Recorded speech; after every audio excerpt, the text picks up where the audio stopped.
We can't I'm go to the not movie theaters right 86 now. feet tall in this. I'm a half an inch.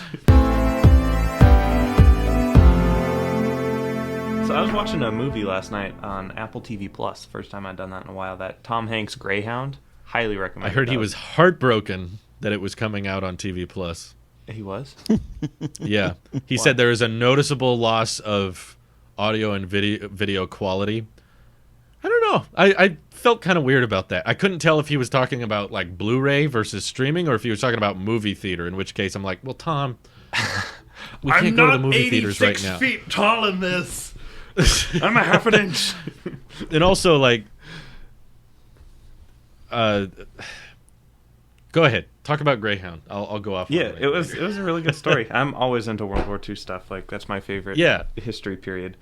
And I want to watch it. It was really good, but I would recommend downloading it first because I started it and I don't know what he was talking about because I'm not on Twitter, but I did notice the very beginning. I have all the storage on my iPad, so a lot of times I'll download a movie like before I'll start watching it, so it's a little bit higher quality because I have the storage. And I don't care, but I started watching it, and there's a lot of like ocean scenes where like it's kind of gray fog and like dark gray ocean, and I don't know if it's the compression or something, but like it's really blocky and it looks like a bad YouTube video that's been compressed, like that Marquez video.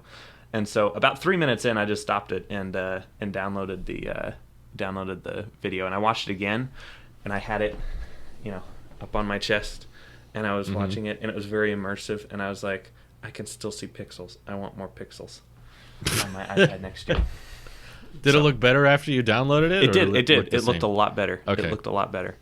Well, there's your fix, Tom. Yeah, just download the movie first. Just download it. I mean, it's easy. But anyway, the story, probably the best TV Plus movie I've because I like the genre. Oh, cool. And the graphics were pretty impressive too. There were a lot of inaccuracies that I caught, but oh well. I want to watch it, but I think directors and actors don't have a great grasp on the theater experience because they watch all these movies at red carpet premieres and like private theaters, and everyone's dead silent and walks in, they're very quiet, and they watch the experience. And I've had my fair share of like great movie theater experiences, but I absolutely know why less and less people are going to the movies, and acting like everyone needs to see this at the theater when I've gone to the theater and had like people shoveling popcorn with their hands the whole time, and people talking and leaning, squeaking chairs, and people getting in and out. I gotta use the bathroom, and saying, "No, we need this type of movie to come out in the theater to be truly experienced." I'm like, you guys don't get to control every theater. You don't know what that is. For some of us, that's horrible. Yeah. So, and we can, at home, we can pause it. We can take our time. We can watch it when we feel like it. We can use the restroom and not miss anything. You don't have to pay $8 for a bag of popcorn. Yeah, one movie ticket now can pay for 30 days of Netflix or 60 days of Disney Plus, and it's just so much more convenient that there's times where the movie theater experience can be great, but not for most things. I feel like a movie like Greyhound I would easily watch on TV Plus, but I would not go out to the theater to see. No.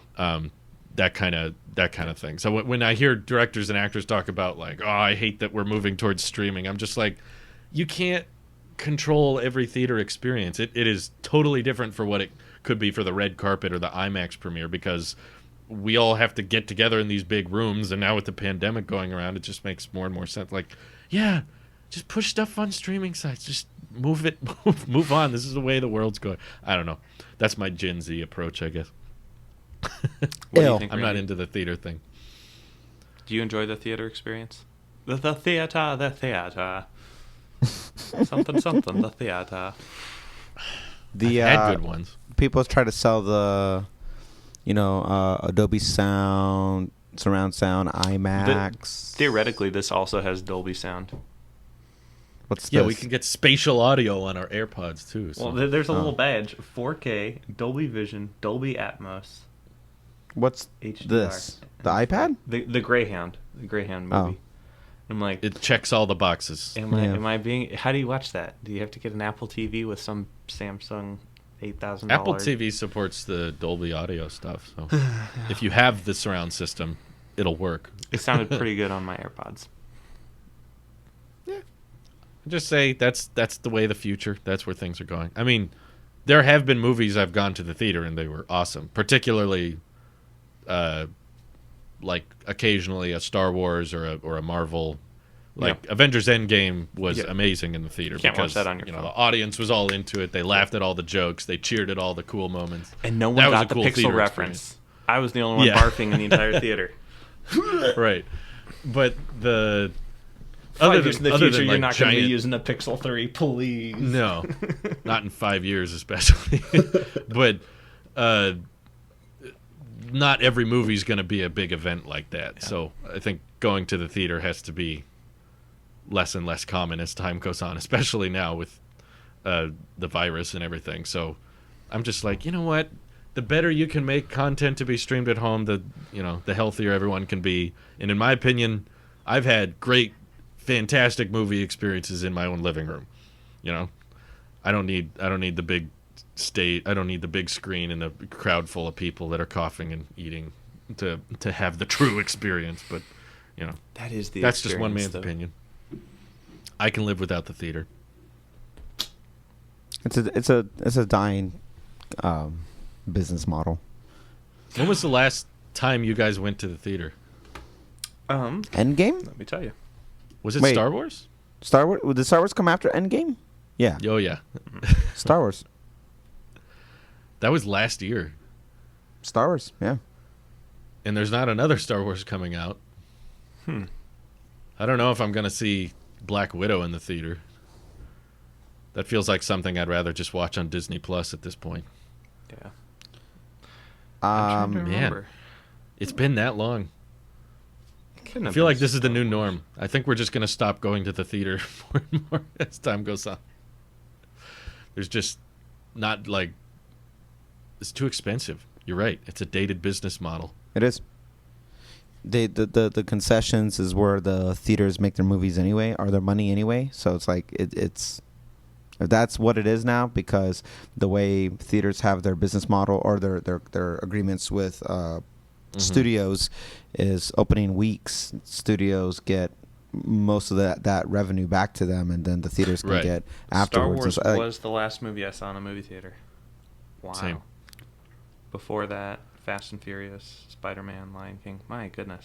I haven't been to the theater in a long time. Do you guys remember Movie Pass? Mm-hmm. Yeah. That was such a... That was so 2014. That was such a hilarious business model they took.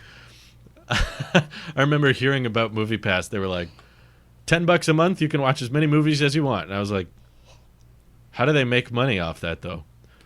1 year later, so we're out of money. It was like, my first reaction to the whole business model was, that's not going to work. And that's exactly what happened. You should go to Shark Tank, Drew. You should be a shark in the Shark Tank. You were counting on people not using the subscription. I think that's a big fundamental flaw, is assuming people are going to sign up and then not use your service. It's not a good idea. It's not a good pitch. Hopefully, people sign up and then just don't use it and keep paying for it. That'll work. That'll work fine. I mean, I guess is that kind of the Apple Music approach? Is they're hoping you don't know. I'm not on it anymore. use $10 a month worth of music? I do use it though. I play playlists all the time. Yeah. So that business model is working. So yeah, Movie Pass though is like only people who signed up for it were people that went to the theater like 2 to 3 times a month. So they were quickly running out of ways to generate an actual profit other than just burn through cash. Yeah, I don't. It's a funny world we live in of subscriptions as things are growing more and more. I don't think Apple Arcade is doing well, by the way. Oh no, the amount that they're marketing it has to mean that it's not doing super hot. I saw they started letting people have a second month of free trial. Oh, which that sounds must be a. I don't think that's a good sign. I don't think that could be a good sign. And I also heard they were taking off a bunch of games from Arcade because they were not engaging enough or something. They weren't like. Really? keeping enough people on the service, so they got rid of a bunch of apps. And I think the second free trial was for people to be like, hey, look, we got more games now. Try the new games.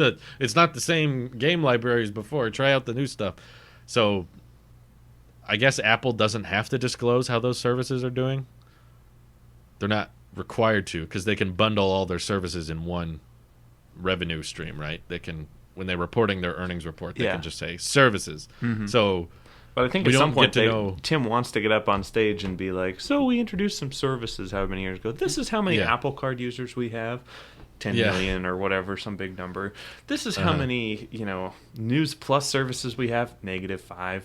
And this is how many. They want to be able to be proud about the numbers, but they can't. Who was it? New York Times, I think, backed out of all of News Plus. Oh wow, which was a pretty big one. They just the news, so I wouldn't know. They severed all their offers with News Plus, which I think might have a domino effect in the long term. That might cause more people to pull out, making it less and less useful. But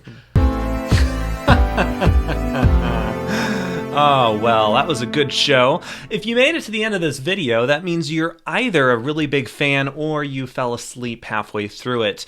Either way, please click the subscribe button and check back here for sure weekly videos, if not a little bit more than weekly videos on both tech and EV with some Twitch streams mixed in. If you don't like anything about this show, please feel free to let us know in the comments below. That's really important that you get all of your anger down in the comments below, and make sure to direct it at Randy, because I know he doesn't watch to the end of the videos.